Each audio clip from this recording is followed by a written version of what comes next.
Roman Reigns showed up to work for 3 weeks straight. What timeline are we living in? If he shows up next Raw, we are officially in a new timeline. Because what is this? He did get packed up pretty bad. Barricade over the announce table, speared to heaven, and he got a Jay stolen. That's even worse. Getting packed up, alright, you've seen worse. You brought Brock Lesnar, you know what I mean.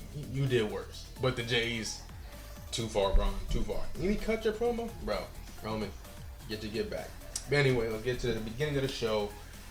Did another Hulk Hogan tribute. Already said my piece. I'm not gonna go too much into that.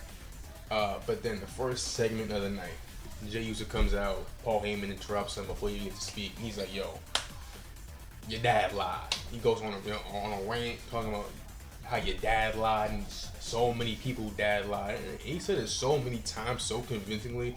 I started to believe, did my dad lie to me? Like, then out of nowhere, I don't even know how he got to this point. He mentioned he was Jewish, and it just threw me for a loop. But overall, cool little segment. Jey Uso started speaking. He was out of breath for some reason. I don't know how that happened, why he's out of breath, what happened there, but it was a cool little segment, nothing crazy. It was enjoyable. And then you had the little the mixed tag match. And sometimes I gotta remind myself, yo, this is just a work because Dom is so good at his job. I'm like, ooh, if I just I hope you lose. Your butt, man. Bro, he shout out to Dom. Shout out to Dom. Definitely Future World Champ. 2026 Money in the Bank winner. I would not be mad at it. He's been cooking. And then we had a match between Sheamus and Grayson Waller. And Sheamus said the thing, big meaty man slapping me. I'm just saying. Hey, can't go wrong. But anyway, Waller's still a jobber. He still lost. Like, even with an interruption, he still lost cleanly, even after the heel turn. So it's like I guess I don't know what I'm not expecting a win, but at least like do a DQ. Like Rusev was already trying to DQ already. Might as well just go through with it, right? But it is what it is. Still a jobber. But that match, Sheamus versus Rusev, finna be a banger. I already know it. And then Lyra had a little promo talking about she had the Becky Stompers on. I'm just saying, she better win. SummerSlam, she better win. If she were to lose, I would not be mad at Becky. Has been a good champ. She's been a great champ. I'm just saying, Lyra's been cooking ever since these two started feuding. After WrestleMania, they have been cooking. Pre-WrestleMania, I was kind of like, we need to get Lyra off this title. You know what I mean? I need to, give it to somebody else. But now, I'm like, yo, give her back the championship. She's been cooking. You know what I mean? If that's a show of how much she's developed over the last couple months, I don't know what it is. She has been cooking. And then a little one-on-one interview between Sami Zayn and Karrion Kross. And Kross is like, yo, everyone I've had the pleasure of feuding with up to this point, they show their true colors, but not you. So I'm gonna need you to say, yo, I'm right. And Sammy looking at him like, yo, what is this crazy person talking about? Like, bro, what? Like, I guess, but like, leave me alone, bro. Like, what are you even doing all this for, bro? It was hilarious. Sammy's probably getting the win. Let's be real. Maybe Kross pulls out a surprise victory. I'm not counting on it. I'm not. Sammy's probably gonna win, but at least Karrion Kross got a feud. Hopefully, he gets to stay on TV even further. I don't know what's going on with his contract. They said something about it expiring in August. I don't know what's going on there. Hopefully, he stays and gets some love on TV, gets another feud, gets consistent TV time. Because he's a great worker, great character work. He's not the best wrestler in the world, but he's not bad by any means. Like, so there's really no reason for him not to be on TV. Plus he sells merch. Plus he's engaged with the audience. There's really no reason for him to be not on TV. And speaking of not being on TV, Bailey was in a promo. He was like, "Yo, I got nothing to do at SummerSlam, bro. Like I did all roll-ins and tag matches and IC title matches, and I'm still not on SummerSlam. I'm like, dang. They really, I'm not gonna say treated Bayley bad. I'm not gonna go that far. She was just a world champ like a year ago. I'm not gonna go that far. But like, you know, out of the 4 horsewomen, I think she's definitely put over the most people.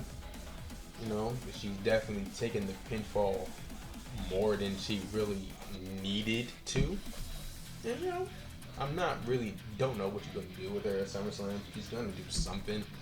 They're hyping this up. Something's gonna happen. I don't know if she's getting involved with the IC title match, considering it's no DQ, so she can technically do that, and they can do the Becky versus Bayley thing going forward. They can do that, or have her get involved with someone else, or have an open challenge or something. I don't know, but she's going to do something. They don't bring this up and do a promo like this unless you're building up to something. Even if she just has a promo and nothing else, she's going to do something. So, you know, let's see what that leads to. And that led up to an 8-woman tag match. It was cool. Nothing crazy. I was expecting a 4-way. I don't know what the move is called. Devil's Kiss. I think this move. Hey, I needed to see it. They didn't do it. I'm heartbroken, but they didn't do it. But you know, it was a cool match. Nothing crazy. And then the LWO had a tag match for the tag title person against the Judgment Day. Didn't really care for the match. It was alright for what it was. But then at the end, El Grande got a cousin. El Grande, Mexicano, Canadicano, Britisicano, Australicano. Bro, he whole family tree now. Like, I don't know what's going on. I don't know who it is. I don't care who it is. I'm sports entertained. They got me. I'm sports entertained. He got a cousin. Okay, brother, cousin, make this a whole little running joke. Every week, every whatever, a new member comes in. It doesn't even matter who it is. I don't care. I'm entertained. They got me. Okay. Whenever this whole, I don't know what this is gonna lead to, some kind of triple threat or one-on-one. I don't know what is gonna happen, what the end game with this storyline is gonna be, but whatever it is, I'm here for it. They are cooking. They got me. But and then Gunther and CM Punk had a little promo. I'm gonna need Punk to win. I need it. I need it for my soul. I need Punk to get this W. I need it for the culture. Even if they do like a Daniel Bryan versus Randy Orton, where he the Triple H, when Randy Orton catches in, and he wins it. He holds it like, yes, I did it, and he gets cashed in on. And I don't care. I just need him to win it. I need you. This is for the culture. Even though all signs point to him losing, but I need him to win. I need to see it for me, for young me. I need it. And then I already talked about the main event. Roman got packed up. Bro didn't get back. Stole your J's, bro. And it was all white. They look clean too, so they probably brand new. Bronson, you gonna have to see me. You gonna have to see me, Bronson. But anyway, those are my thoughts on Raw. It was okay. It was a good show. Nothing really to complain about. No real like bad skippable segment. It was an enjoyable show. It was watchable. Those are my thoughts. Let me know in the comments. And when you're down there, don't forget to like and subscribe, hit that notifying bell for more wrestling videos. This is the Dose of Wrestling signing out.